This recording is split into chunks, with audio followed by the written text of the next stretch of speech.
Hello, and thank you for coming to this meeting on learning about the different things that are going on with the call center overseas. And I want to give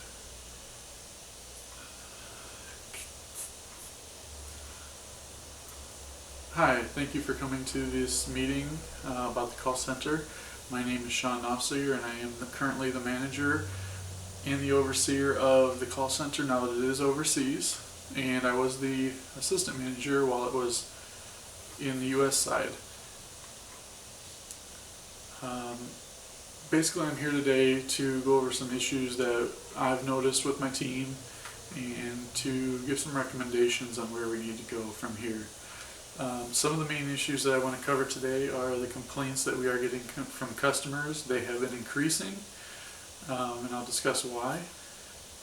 The managers now back here in the United States are getting increasing phone calls because the customers are being transferred from the overseas call center because for different reasons, they can't handle, talking to someone who doesn't seem knowledgeable.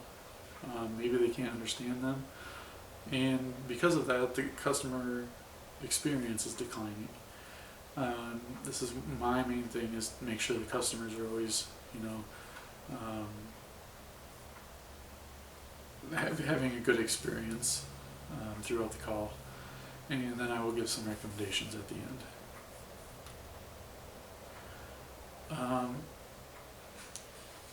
12 months we spent doing the call center in the US, and then we are right now at the end of another 12 months overseas with our call center. This chart represents, basically, we keep track of all the complaints that we get at the call center due to the call center. And as you can see, when we had the call center in the US, the complaints were fairly low. And now that in the second 12 months, the complaints are almost more than double in some spots.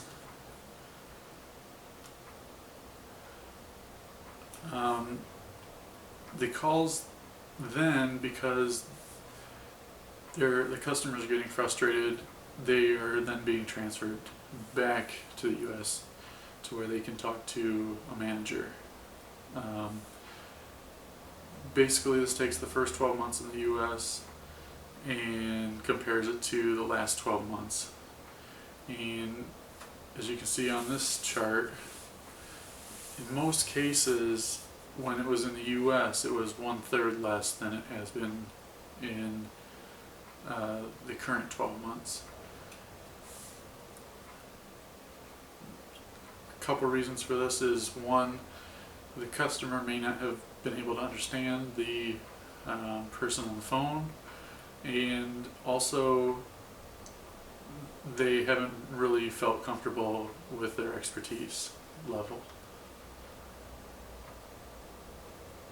So then we basically called the customers who had placed a call with us. We called them back and had them do a quick survey and basically just rated their experience on a scale of 1 to 10. And then we basically, I just charted it right here. The US, this is the same 12 months.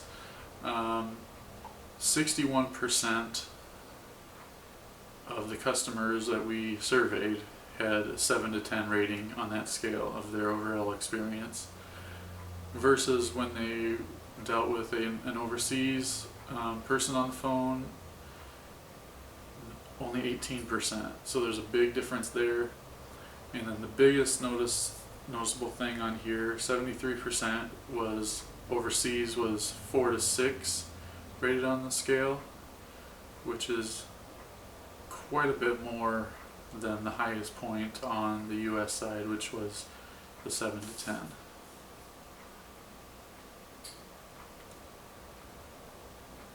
The main complaints that we got from the survey, basically the representative on the phone was not easily understood.